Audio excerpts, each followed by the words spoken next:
Well, good morning and welcome back to our fabulous final segment of CityLine. With me, I have an organization that the nights that I think about Tacoma and some of the issues that are facing our citizens and those who are underserved and or homeless, I take a moment and I say thank you for this organization and the people who make up this organization. I'm talking about Metropolitan Development Council. They are the real deal. So please join me in welcoming Rob McNair-Huff. You are the Director of Communications and Development for what we're going to call MDC, otherwise known as Making a Difference in Community. Welcome. Thank you. Great to have you on the show. Great to be here. This handsome man with the blue suede shoes that you brought with you, Mr. Lyle Quasim, you are the 2018 Share Breakfast Community Chair. Welcome, Lyle. Thank you very much. Happy to be here. Great to have you here. I have been a fan of yours for years. Finally got you on the couch. Thank you, Rob. Mm-hmm. I can check it off my bucket list now that I've got this from the couch. So let's talk about this breakfast, because this breakfast is one of my favorites. I was thinking this morning as I was up very, very early, there's only a few things that get me out of bed this early, and your breakfast is one of them. Every year you bring this community together for this share breakfast. Mm-hmm. What can you tell us about this year's event? Well, like every year, what we're trying to do is to illuminate the stories of the people who we've worked with over the last year. MDC works with approximately 20,000 people in Tacoma and Pierce County every year. Many of those people have significant struggles that they're going through, and we're trying to help them help themselves. Mm-hmm. And so the breakfast gives us an opportunity to tell their stories, and it's a highlight of my year as well. Oh, I love that. So tell us about this year's speaker, because that speaker is pivotal. Well, thank you. So this year's speaker is Shamiqua Holdsclaw, who some people may remember her from her days when she played in college basketball or when she played in the WNBA. Earlier this year, so she was a recent inductee to the Women's Basketball Hall of Fame. She's an Olympic gold medalist and had had a standout career as a player.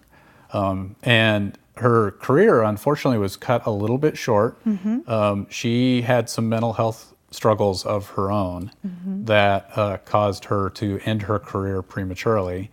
And she has since flipped that around and become a speaker, going out talking around the country about the importance of mental health and removing the stigma from people who have mental health challenges. Mm-hmm. And so given the work that MDC does, working with people who do have mental health challenges or co-occurring challenges where they may have a mental health issue and also a substance use issue, she's a great person to speak about the kinds of work that we do.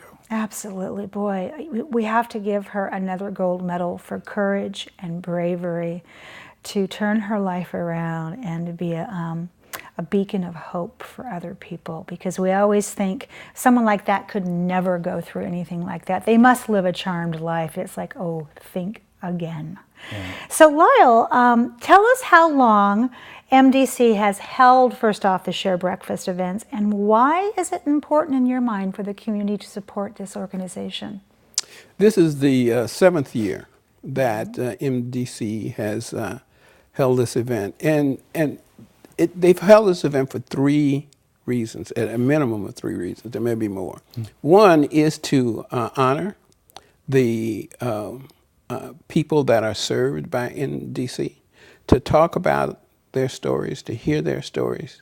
The second is to highlight the programs that MDC has for this community that they need to know about and avail themselves of. As Rob said, 20,000 people come through the doors of MDC every year, but everybody doesn't understand and appreciate the services. And the third thing is to raise money. Yes. We need money to look at innovative ways to provide the services to those 20,000 folks that come through the door. Most of the money received by MDC is designated for specific things to do. we need to look for innovations to create efficiencies, to have programs that are more effective. And this provides us a financial base to do those things. Absolutely, because the need is there and the need doesn't stop, and the number is still consistent. So that's what drives that. Open your heart, open your mind, open your wallet, as I say.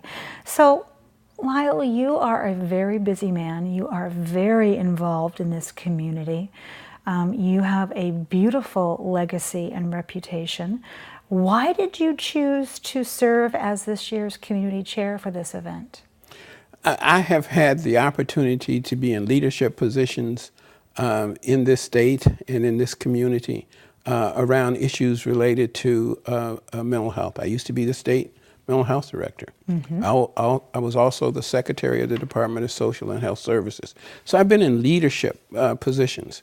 Now I am in retirement and I want to be in a servant position.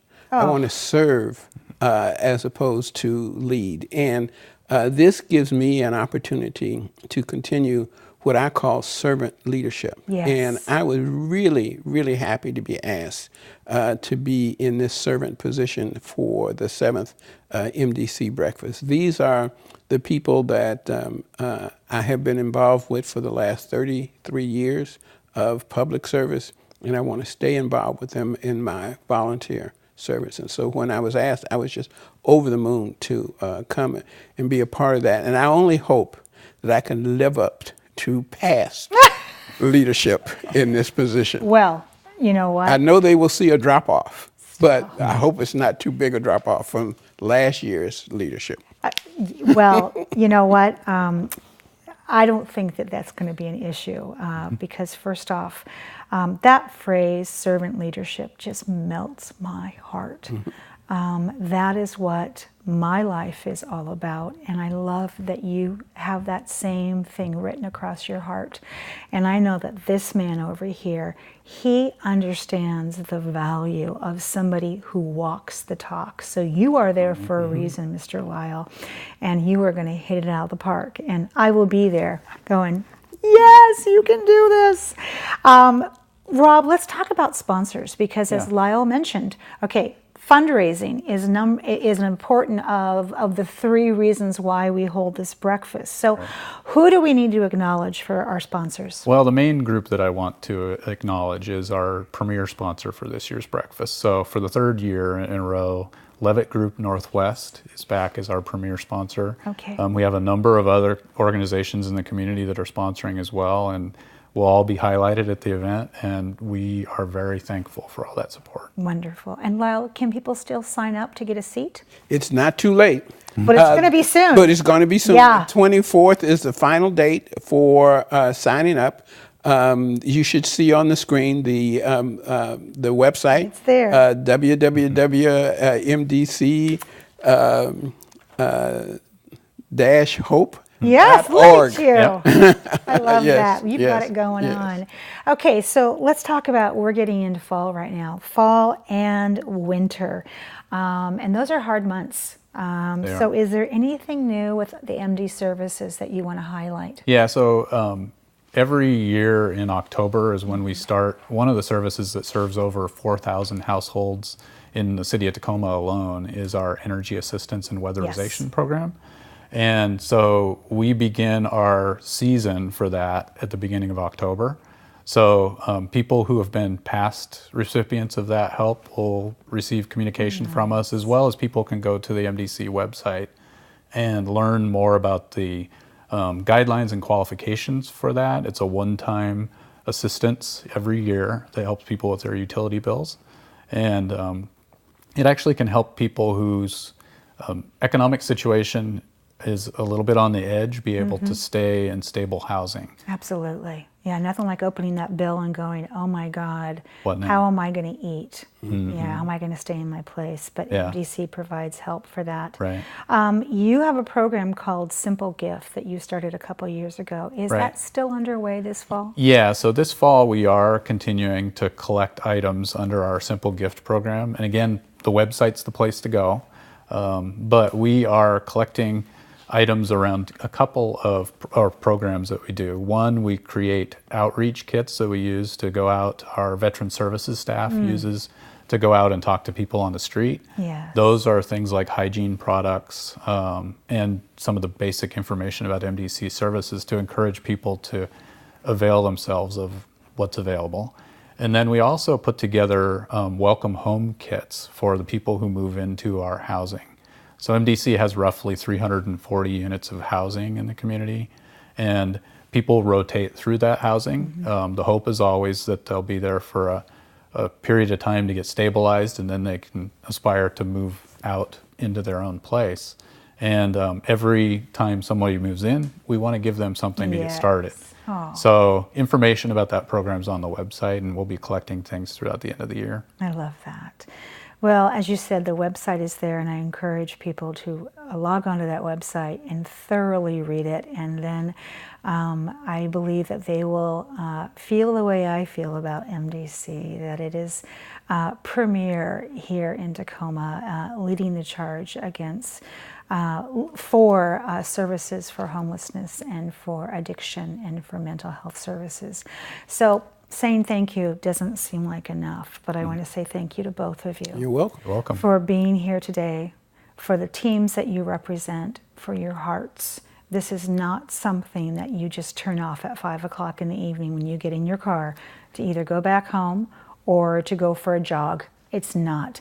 It is something that you continue to think about. It's a life mission. So I thank you so much for what's written across both of your hearts. And I want you back here after the breakfast, and you're going to be great. Thank you so much. My pleasure. You bet. All right. Well, that wraps up another great segment of CityLine. It is always a pleasure and a privilege to be in your home. We've given you some really wonderful things to think about this past hour, so please go out there, be a part of the tapestry, and above all, please pay it forward. And when you come back, as always, we'll be waiting for you right here at CityLine. Take care.